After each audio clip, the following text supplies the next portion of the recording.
जय हिंद। पिछले वीडियो में हमने सारा कुछ कवर कर लिया था पिछले क्लास के अंदर में कि कंप्यूटर क्या है।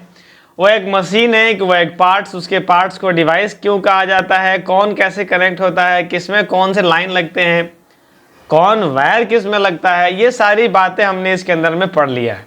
आज जो हमारा आज का टॉपिक है वो है कि कंप्यूटर के पीढ़ी को लिखें, यानी जनरेशन ऑफ कंप्यूटर। आज का हमारा टॉपिक है, हम इसको शुरुआत करते हैं। आप स्क्रीन के ऊपर आइए।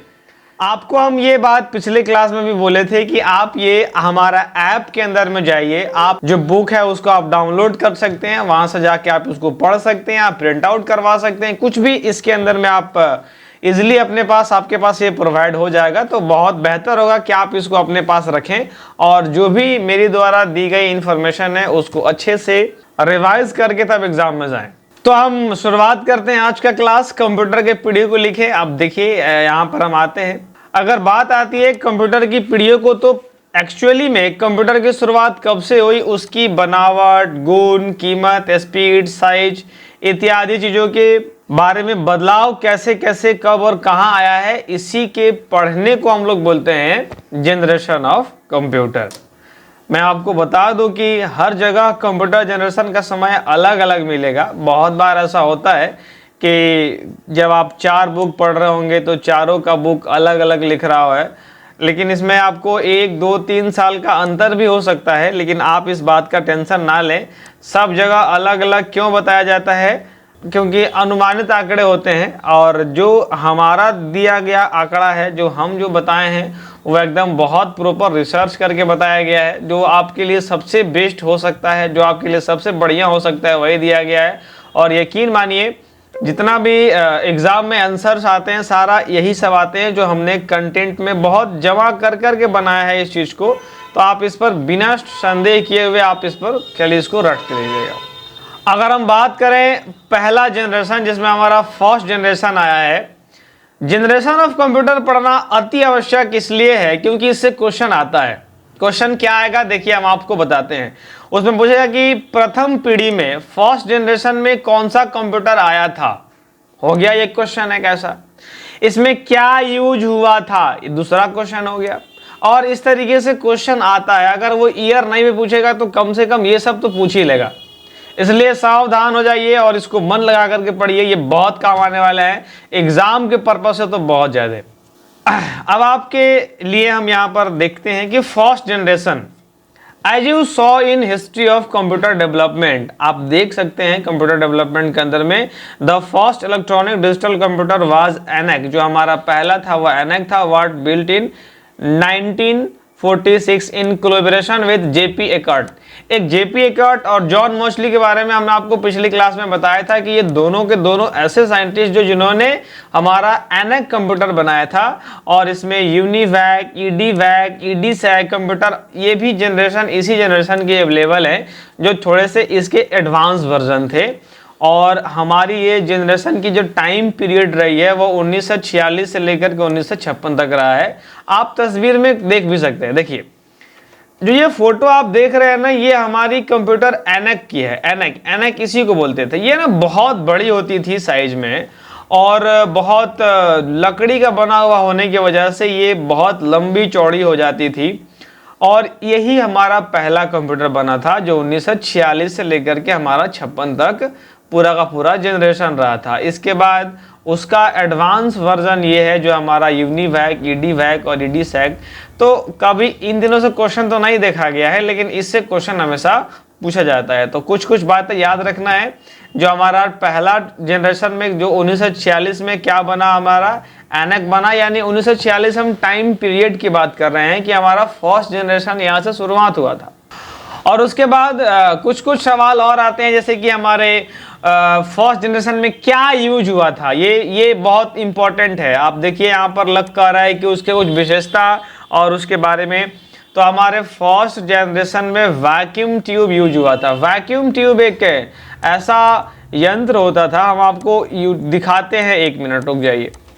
तो ये हमारा वैक्यूम ट्यूब होता था जो अभी आप देख रहे हैं, और एक ड्रम टाइप का गोल हुआ करता था ये। इस वैक्यूम ट्यूब का यूज हमारा फर्स्ट जनरेशन के यूज में किया गया था। हमारा एक ऐसा गोल ड्रम टाइप का होता था और इसमें हम करंट यहाँ पर देते थे।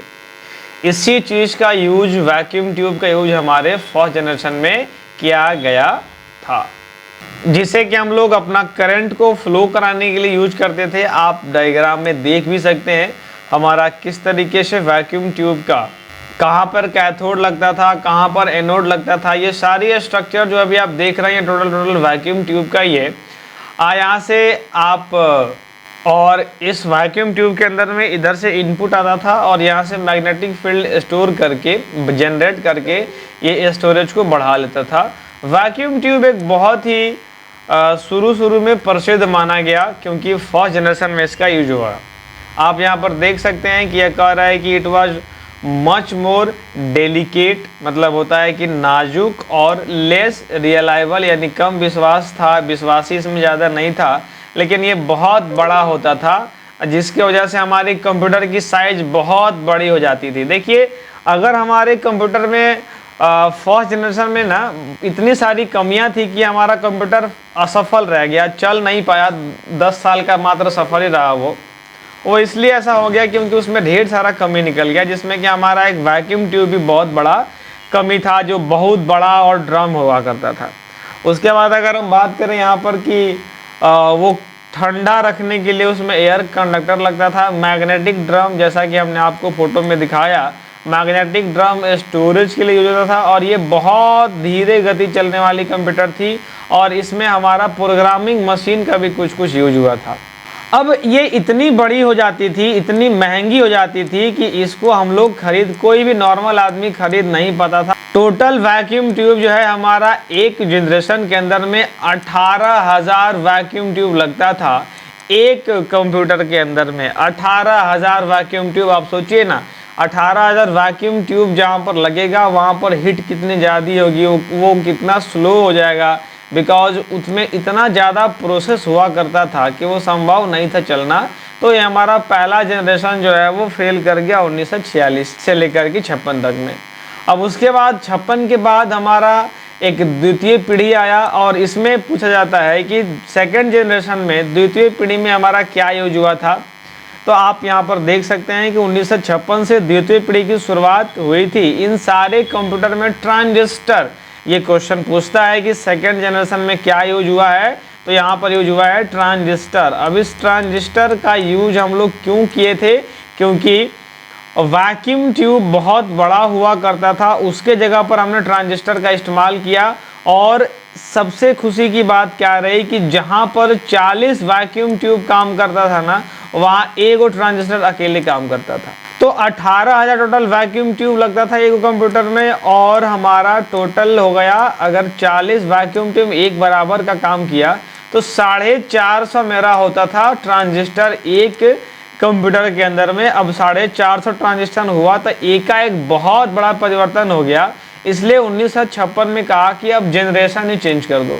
और फिर जाके 1956 में हमारा जनरेशन चेंज हो गया, जो कि मेरा सेकंड जनरेशन हो गया। और आप उसकी तस्वीर देख सकते हैं कि किस तरीके से हमारी कंप्यूटर सेकंड जनरेशन वाली बनी हुई थी। अब बात आती है, कुछ इसके बारे में भी पढ़ना होगा।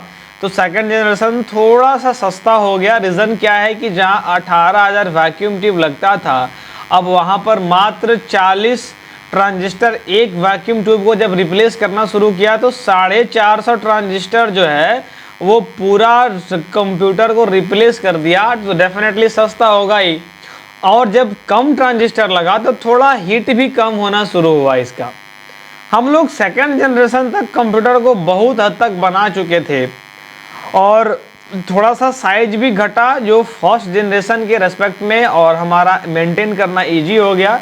इसकी स्पीड भी फास्ट हुई और थोड़ा विश्वसनीय हुआ। मतलब कि जो हमारी फर्स्ट जनरेशन वाली कंप्यूटर थी ना, वो रॉन्ग आउटपुट देती थी, रिजल्ट हमारा ख़राब देती थी, रॉन्ग गलत देती थी। इसलिए हमारा जो सेकेंड जनरेशन था वो थोड़ा सा सुधरा ट्रांजिस्टर के मामले में, जो हमारा फर्स्ट जनरेशन के रेस्पेक्ट में विश्वसनीय हुआ और स्पीड चलने लगा। इसमें ट्रांजिस्टर का यूज हुआ वैक्यूम ट्यूब की जगह पे, यहाँ पर लिखा ही है, और ये थोड़ा सा स्ट्रॉन्ग और ड्यूरेबल हो गया हमारा फर्स्ट जनरेशन के रेस्पेक्ट में। थर्ड जनरेशन जब हमारा 19, देखिए ये सन याद रखना बहुत ज़रूरी है। जो हमारा 1946 से कब तक हुआ, 56 तक। और बात करें अगर 56 से लेकर के कहाँ तक आया, 64 तक, क्योंकि क्वेश्चन इसी से पूछेगा। किसी भी सीपीटी के एग्जाम में यहीं से क्वेश्चन आता है। और 1964 से लेकर के 1973 तक हमारा थर्ड जनरेशन रहा। अब जब इतना साल का यानी फर्स्ट जनरेशन सेकंड में हमने इतना बना लिया था कि थर्ड जनरेशन में जैसे ही आए हम लोग कंप्यूटर पूरा रेडी हो गया। अपना इंसान में यही तो खासियत है कि जो एक बार कर लेते हैं उसका अनुभव हो जाता है, और जब अगली बार उसी काम को करेंगे तो पिछली बार वाला अनुभव का यूज करके करते हैं। और इसी कंसेप्ट को इतना हजार बार रिपीट किया गया है और आज देखिए इंसान कितना डेवलप हो गया। इस चीज का हम लोग हमेशा से फायदा उठाए हैं। जो चीज सीख लिया उसका अनुभव में बदल के अगला उसको यूज कर लेते हैं, और वही हमने काम करा। सेकंड जनरेशन में जो जो हमसे गलतियां हुई थी उसको हमने भाफा, उसको रिसर्च किया उस पर, और बोला कि अब क्या कर सकते हैं, और उस हिसाब से हमने 64 में आया। और यहाँ पर हमने बनाया एक ऐसी मशीन जो कि तृतीय, अब यहाँ पर देख रहे थे कि थर्ड जनरेशन के कंप्यूटर का वजन बहुत ही कम था, और इसके अंदर में आईसी यानी उसको बोलते हैं इंटीग्रेटेड सर्किट। अब इंटीग्रेटेड सर्किट की कुछ अलग खासियत थी। इंटीग्रेटेड के सर्किट की खासियत ये थी कि जल्दी हिट नहीं होता था, और जल्दी अगर हिट भी हो भी जाए, मान लीजिए कि अगर किसी कारणवश या बहुत देर चलने के बाद हिट हो भी जाए, तो उसको जैसे ही आप 30-35 सेकेंड का समय देंगे वो ऑटोमेटिक क्या हो जाएगा, ठंडा हो जाएगा, और फिर से वो 12-13 घंटा चलने के लिए रेडी हो जाएगा। अब ये जो हमारा आईसी बना हुआ था ना, ये सिलिकॉन का बना हुआ था, और सिलिकॉन में होता है कुछ खासियत। अब सिलिकॉन में खासियत ये होती है कि आप उसको जब हीट करेंगे तो वो बहुत देर से हीट होगा, और अगर वो हीट हो भी गया, मान लीजिए कि 5 मिनट के लिए मानते हैं कि वो हीट हुआ, हीट होने के बाद उसका मेल्टिंग बहुत मुश्किल से होता है, गलता बहुत जल्दी नहीं है वो। और अगर गल भी गया, मान लीजिए कि 1 सेकंड के लिए हमने माना कि वो गलने की पोजीशन पे आया, और उसको अगर आप 30-35 सेकंड भी छोड़ देंगे ना, तो 30-35 सेकंड में वो फिर से ठंडा होकर नॉर्मल हो जाएगा।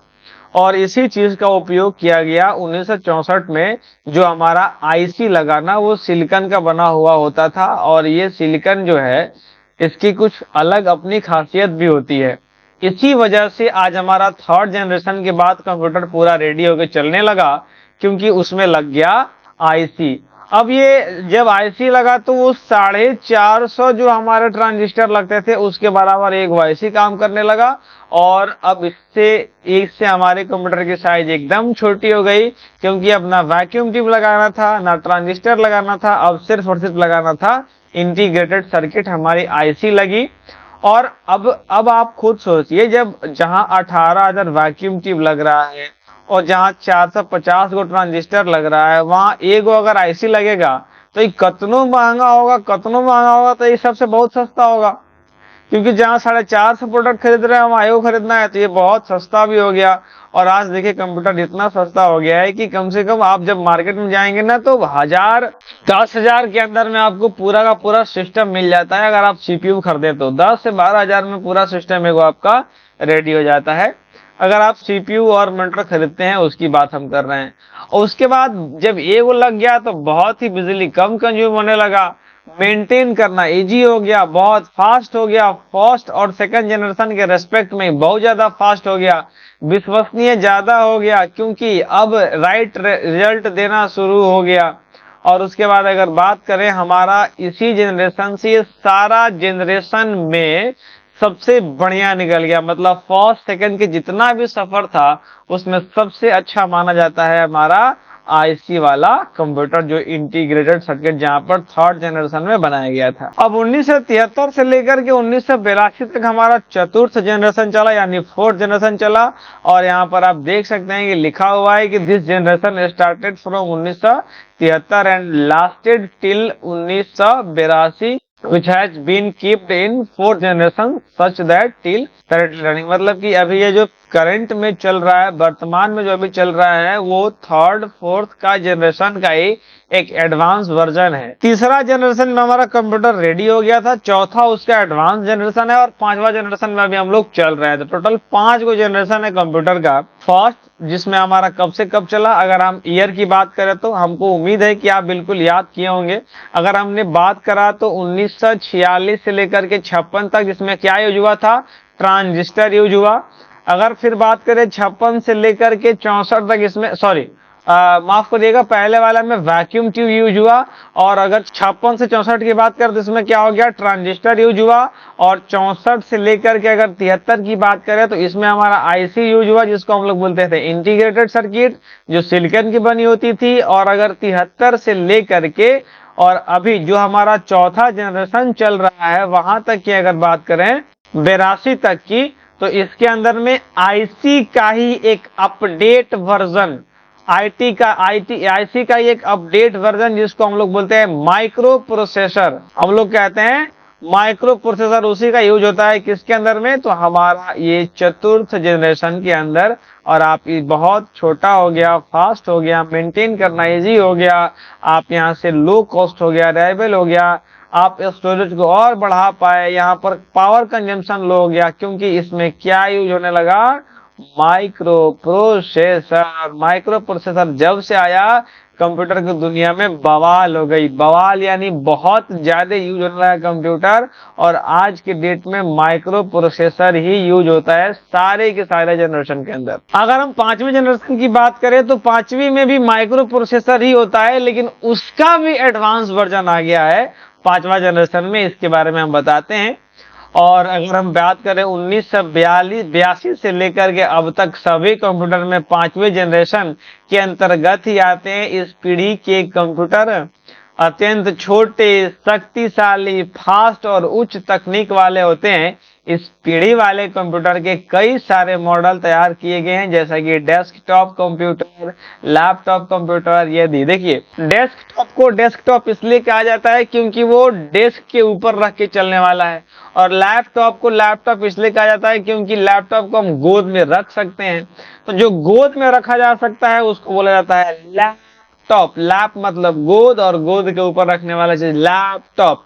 और डेस्क मतलब टेबल, और टेबल पर रखने वाला कंप्यूटर हो गया डेस्कटॉप। तो लैपटॉप और डेस्कटॉप बेसिकली दोनों सेम चीज है, अंतर कुछ भी नहीं है। एक बस चार्जेबल है और एक चार्जेबल नहीं है। एक में बैटरी लो होती है, एक में बैटरी लो नहीं होती है, बाकी सब चीज सेम है। ड्राइवर से लेकर के इंस्टॉलेशन तक, एप्लीकेशन, सारा फंक्शन A to Z काम करता है। पावर की बात है, जितना जिसकी क्षमता उतना वो काम करेगा। आजकल nowadays computer has come like in size of mobile. बात सही भी है, मोबाइल के साइज में कंप्यूटर आ गया, which can do all kind of work like a computer, जिसके अंदर में कंप्यूटर के सारे काम हमारे कर सकते हैं। देखिए, कंप्यूटर का मतलब सिर्फ ये नहीं होता है कि सीपीयू, माउस, मॉनिटर। अब जितना भी एडवांस वर्जन में आप देख रहे हैं, मोबाइल हो गया, हमारा मोबाइल भी एक कंप्यूटर का हिस्सा है। हमारा अगर आप स्मार्ट वॉच पहन रहे हैं, स्मार्ट वॉच ये वाला वॉच नहीं, तो भी हमारा कंप्यूटर है। और इसको भी हम लोग एनालॉग बोलते हैं, ये भी एक कंप्यूटर हिस्सा है, जो हमको आगे बताने वाला है आपको। ये भी एक कंप्यूटर का ही पार्ट होता है, जिसको एनालॉग कंप्यूटर कहते हैं। और इस पीढ़ी में कंप्यूटर के बारे में मुझे कुछ बताने की जरूरत नहीं है, क्योंकि आप सभी वर्तमान में देख ही रहे हैं। हमारा एआई टूल्स इसी में आया, जिसको हम लोग बोलते हैं आर्टिफिशियल इंटेलिजेंस। आर्टिफिशियल इंटेलिजेंस अभी इतना भाग गया है मार्केट में कि दुनिया की 99% काम हमारा एआई कर सकता है, बशर्ते हमें वो आना चाहिए उसको यूज करना।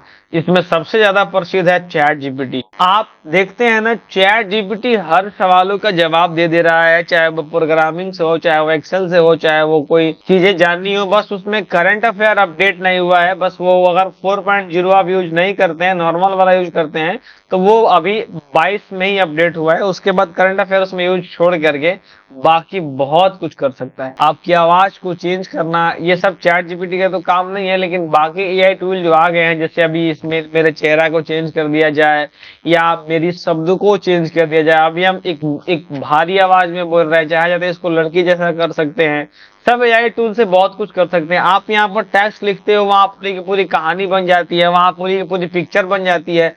तो अभी एआई टूल और ग्रो कर रहा है, और 4-5 साल के बाद ये एआई टूल और ग्रो करेगा, और ग्रो करेगा। इतना ये अभी 4-5-7 साल में इतना ये ग्रो कर जाएगा ना कि दुनिया की हर एक व्यक्ति लोग कंप्यूटर सीखना ही पड़ेगा। और या तो आप मोबाइल से करो या कंप्यूटर से करो, मतलब बढ़ने ही वाला है सबकी संख्या। अब कंप्यूटर को उसके वर्क के आधार पर अलग अलग क्लासिफिकेशन कर दिया गया है। जैसा कि आपने सुना होगा कि super computer, mini computer, main frame computer, micro computer, इन सब के बारे में बताएंगे। अभी हमने कहा ना कि एनालॉग कंप्यूटर क्या होता है, और हाइब्रिड कंप्यूटर क्या होता है, सुपर कंप्यूटर क्या होता है, ये सब कुछ हमें पढ़ना है। लेकिन उसके पहले हम लोग थोड़ा सा ये पढ़ेंगे कि कीबोर्ड, माउस, इनपुट आउटपुट वो पढ़ेंगे। उसके बाद हम लोग पढ़ेंगे सुपर और हार्डवेयर जो भी रहेगा, वो कंप्यूटर कितने प्रकार के होते हैं इसको बाद में पढ़ेंगे। पहले ये पढ़ लेते हैं कंप्यूटर का भाग कितना है, पहले वो जानना ज्यादा जरूरी है। पहले ही क्लास में बात बताए हुए थे कि हमारा जो कीबोर्ड होता है, उसके बाद माउस होता है, ये दोनों किसके अंदर कनेक्ट होते हैं, सीपीयू के अंदर कनेक्ट होते हैं। और ये हमारा सीपीयू किससे कनेक्ट होता है मॉनिटर से अंदर। और क्योंकि क्योंकि कीबोर्ड से हम अपनी इंफॉर्मेशन कहाँ भेजते हैं, कंप्यूटर के अंदर में, इसीलिए कीबोर्ड को इनपुट डिवाइस कहा जाता है, और हमारा माउस को भी इनपुट डिवाइस कहा जाता है। रीजन क्या है, क्योंकि अपनी इंफॉर्मेशन हम कहाँ भेजते हैं, आपके अंदर। अब आप प्रैक्टिकल समझिए। आप इस वीडियो को देख रहे हो, राइट? आपके पास एक माइक लगी हुई है, और ये माइक मेरी इंफॉर्मेशन आपके पास भेज रही है। ये इसलिए हो गया मेरा इनपुट डिवाइस। आपके फोन में, आपके लैपटॉप में एक स्पीकर लगा हुआ है जो मेरी आवाज को बाहर निकाल के आपको सुनाई दे रहा है। वो स्पीकर हो गया आउटपुट डिवाइस। यानी इंफॉर्मेशन ऑब्जर्व करना इनपुट कहलाता है, और इंफॉर्मेशन को बाहर निकालना आउटपुट कहलाता है। आप मोबाइल देखे होंगे, एक मिनट हम इसको लगा लो। आपने ये फोन देखा होगा, इस फोन के अंदर में ये जो वाला जो हिस्सा होता है ना, वो होता है मेरा माइक। और जो आप ऊपर में जो जहाँ से आप बात करते हैं ना, वो होता है हमारा ये वाला स्पीकर। तो इनपुट आउटपुट दोनों भी रहता है इसमें। जो हमसे आवाज, जो इंफॉर्मेशन हमसे ले रहा हो उसको हम इनपुट डिवाइस बोलते हैं, और जो हमें दे रहा हो उसको आउटपुट डिवाइस बोलते हैं। और कीबोर्ड जो है वो इंफॉर्मेशन हमसे लेता है। इंफॉर्मेशन लेके किसको देता है, सीपीयू को, इसीलिए इसको इनपुट डिवाइस कहते हैं। ये मेरा माइक क्या हो जाएगा, इनपुट डिवाइस हो जाएगा। ये जो हेडफोन लगा हुआ है, इसके अंदर में जो माइक है वो क्या हो जाएगा, इनपुट हो जाएगा। लेकिन अगर इसकी बात हम स्पीकर की करें जो हमको यहाँ सुनाई देता है, तो ये मेरा हो गया आउटपुट डिवाइस। तो हमारा इनपुट आउटपुट का ये माजरा है। आज हम आपको इस कीबोर्ड के बारे में बता रहे हैं कि कीबोर्ड एक इनपुट डिवाइस है। कीबोर्ड का उपयोग कंप्यूटर के अक्षर और अंकीय रूप में डेटा और सूचना देने के लिए करते हैं। कीबोर्ड में कई सारे बटन्स होते हैं, मगर देखिए कीबोर्ड, अगर 10 को कीबोर्ड आप देखोगे ना, तो 10 कीबोर्ड का बटन अलग अलग होता है। किसी में ज्यादा है, किसी में कम है। यानी शुरुआत हमारा 102 बटन से हो जाता है। हम आपको कीबोर्ड का फोटो दिखाते हैं, ये रहा कीबोर्ड, और एग्जैक्ट कीबोर्ड हमारा ऐसा ही होता है जैसा कि अभी आप इसके अंदर में देख रहे हो। और इस कीबोर्ड में जब आप देखेंगे ना, तो यहाँ से हमारा F1 से लेकर के ये जो F12 तक की बटन होती है, इस बटन को हम लोग बोलते हैं फंक्शनल की। ये हो गया हमारा फंक्शनल की। इसके अंदर हम लोग फंक्शनल की लगते हैं। और ए से लेकर के जेड तक ये जितनी भी आप बटन इधर देख रहे हो, ये सबको बोलते हैं अल्फाबेटिकल कीज। और ये जो 0 से लेकर के 9 तक जो बटन आप देख रहे हैं, इसको न्यूमेरिक कीज। और एक्चुअली न्यूमेरिक यहाँ भी होते हैं, यहाँ। तो हमारा न्यूमेरिक जो है वो ये इधर से फेमस है, जो कि हम लोग न्यूमेरिक इसको ही बोलते हैं। और यहाँ एक नम लॉक होता है, जिसको दबा के रखने से ये मेरा 1 2 3 4 5 काम करता है। इसमें 3 बटन होते हैं, 1 2 और 3। अगर वो मेरा जो पहला बटन होता है वो नॉम लॉक के लिए होता है, इसको दबाने से ये जलता है और बंद होता है। अगर ये यहाँ से जल गया मतलब ये नॉम लॉक एक्टिव है, अदरवाइज ये बंद रहता है। और ये हो गया मेरा नंबर पैड। और नंबर पैड यानी न्यूमेरिक फॉर्म। ये सब जो स्पेशल केसेस में आते हैं, जैसे हमारा इंटर हो गया, डिलीट हो गया, इंसर्ट हो गया, ये डिवाइड हो गया, स्टार माइनस प्लस, बहुत सारा कुछ इसके अंदर में हम लोग यहाँ देखते हैं जो स्पेशल है। इन शॉर्ट होम, इस बटन को बोलते हैं पेज अप और पेज डाउन। देखिए इन सब का प्रैक्टिकल भी करके देखना है, लेकिन आप इस सब को थ्योरी बेसिस पे देख लीजिए, ये काम आएंगे आपको। जिनको नहीं जानते हैं ना जो लोग, वो इसको देखना पड़ता है उनको। अब जैसे कि कई बार हम बोलते हैं कि आप पेज अप बटन दबाओ, पेज अप दबाओ, लड़का खोजता है कि पेज अप कहाँ है, पेज अप कहाँ है। हमने कहा कि प्रिंट स्क्रीन दबाओ, F12 दबाओ, तो फिर क्या करता है कि ई वाला F और तब ये वाला 12 करता है। तो उससे बेहतर है ना कि आप चीजों को एक बार मन लगाएं और सीख लें, पढ़ लें, जीवन भर का झंझट खत्म, बार बार फिर कीबोर्ड आपको देखना ही नहीं पड़ेगा। सिर्फ बेल्ट्रॉन ही पास नहीं करना है रे चिला, फिर बाद में कभी जरूरत पड़ गया, अगर कभी कभी जरूरत पड़ गया कंप्यूटर चलाना, तो फिर खोजते रह जाओ कि शिफ्ट कहाँ है, कंट्रोल कहाँ है, स्पेस बार कहाँ है, अल्ट कहाँ है, और बेल्ट्रॉन में सबका खूब यूज होता है। इसलिए मन लगा करके इसको कवर करना है। सिर्फ ये नहीं कि एग्जाम पास, एग्जाम पास, एग्जाम पास, एग्जाम के साथ साथ कंप्यूटर का नॉलेज जीवन में बहुत जरूरी है, ये होना चाहिए हमारे पास। Up arrow, down arrow, left arrow, right arrow, इसको बोलते हैं हम लोग कंट्रोल, अल्टरनेट, विंडो, और ये सबसे लंबी बटन होती है हमारी स्पेस बार। ये टैब हो गया, ये कैप्स लॉक हो गया, ये शिफ्ट हो गया, ये कंट्रोल हो गया। ये टोटल हमारा कीबोर्ड का स्ट्रक्चर हो गया। अब सवाल आपसे कोई पूछे कि सबसे लंबी कीबोर्ड कौन सी, सबसे लंबी की कौन होती है, तो हमारा स्पेस बार हो गया। और सबसे ज्यादा यूज होने वाला कीबोर्ड में बटन कौन सा होता है, तो कंट्रोल होता है। क्योंकि ये इसकी खासियत क्या है कि सब के साथ रह जाता है, मतलब बिल्कुल वो आप ही की तरह होता है। देखो कैसे कैसे आपकी तरह होता है बताते हैं। एक कंट्रोल ए के साथ अलग रिश्ता, बी के साथ अलग रिश्ता, सी के साथ अलग रिश्ता, डी के साथ, ये 2600 के साथ 2600 का अलग अलग डिफिनेशन है। मतलब कि control A B C D ये सबनी के साथ रहता है, लेकिन ई सब बेचारा अलग अलग हो गया। यानी सबको अगर एक बार दबाएंगे तो ये 26 बार दब जाएगा। तो ये सबसे ज्यादा यूज होने वाला कीबोर्ड हमारा बटन कौन सा हो गया, कंट्रोल। अब ये इसके बारे में कुछ अच्छा से लिखा हुआ है कि ये युक्तियां जो यूजर के द्वारा कीबोर्ड निर्देश देने के लिए किया जाता है उसे इनपुट डिवाइस के जैसे कीबोर्ड हो गया, माउस, मॉडेम, स्कैनर। आप और ये भी लिखा हुआ है कि अगर किसी के द्वारा हमारा आउटपुट रूप में मिलता है तो उसको हम आउटपुट कहते हैं। जैसे हमारा मॉनिटर हो गया, स्पीकर हो गया, प्रिंटर हो गया, स्क्रीन प्रोजेक्ट हो गया, तो ये सारी चीजें हमारे इनपुट और आउटपुट होते हैं। उसके बारे में आपको अच्छे से लिख करके यहाँ हमने दे दिया है। जैसे हमारा अल्फा न्यूमेरिक कीज हो गया, जैसे कि ए से लेकर के जेड तक, A B C D, capital हो या स्मॉल हो। उसके बाद हमने दे दिया आपको न्यूमेरिक की अलग से करके दे दिया 0 से लेकर के 9 तक को। कर्सर कंट्रोल बटन दे दिया रे बाबू, यहाँ से पेज अप कंट्रोल की, अप डाउन लेफ्ट राइट कुछ भी, और यहाँ से आप होम की, एंड की, सभी के बारे में यूज लिखा हुआ है कि इसका क्या होगा। और इन सभी को हम खुद अपना से कराएंगे, आपको एक एक बटन टिपा के बताएंगे कि देखो ये टिपने से ये होता है, वो होता है। अभी आप पेशेंस रखिए, बस आप धैर्य के साथ इस लेक्चर को देखते जाइए। उसके बाद यहाँ पर आ गया पेज अप बटन, उसके बाद आ गया पेज डाउन बटन, उसके बाद कंट्रोल की आ गया, इसके साथ आपको शिफ्ट या कॉम्बिनेशन की आ गया। इसको विंडो में शिफ्ट बोलते हैं, और मैकबुक जो होता है उसमें कॉम्बिनेशन कहते हैं।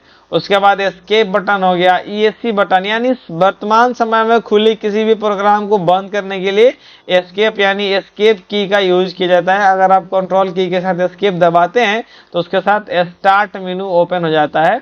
और अभी आप थोड़ा सा वेट करेंगे कि कंट्रोल प्लस एस्केप अभी आप नहीं दबाएंगे, धीरे धीरे हम खुद आपको कहेंगे कि दबा के देखिए। अभी आपको स्टार्टअप मेनू कर देंगे स्टार्ट, तो अभी आपको समझ में नहीं आएगा कि क्या हो रहा है, लेकिन जब बता देंगे तो समझ में आने लगेगा। यहाँ हमारा डिलीट की हो गया, बैक स्पेस की हो गया, स्पेस बार हो गया, नम लॉक बटन हो गया, विंडो की हो गया, टैब हो गया, इंटर हो गया, कैश लॉक हो गया, प्रिंट स्क्रीन हो गया। देखिए इस सब का यूज पहले नहीं हुआ करता था, लेकिन आज के डेट में सब यूज होने लगा है। तो हमारा प्रिंटर हो गया या स्क्रीन रिकॉर्डिंग हो गया, ये सारा का सारा यूज अभी होता है। या फंक्शनल की जो हमारा हमने बताया ना आपको कि F1 से लेकर के F12 तक को क्या बोलते हैं, फंक्शनल की बोलते हैं। और कुछ इसके बारे में शॉर्टकट्स लिखे हुए हैं, जैसे कि आप पेज मेकर, टूल्स। अब ये शॉर्टकट का यूज अभी हमें नहीं है, हमारा यूज ही नहीं है अभी ये शॉर्टकट, क्योंकि अभी हम पेज मेकर तो जानते भी नहीं कि क्या होता है।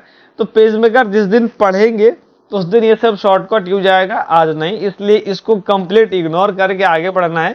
और ना ही आपको ये शॉर्टकट एग्जाम में पूछने वाला है, बस इसका यूज बता दिया गया है, वो बात एक अलग है। हाँ, लेकिन F1 से हेल्प का ऑप्शन आता है, इसको याद रखिएगा, ये क्वेश्चन पूछा जा सकता है।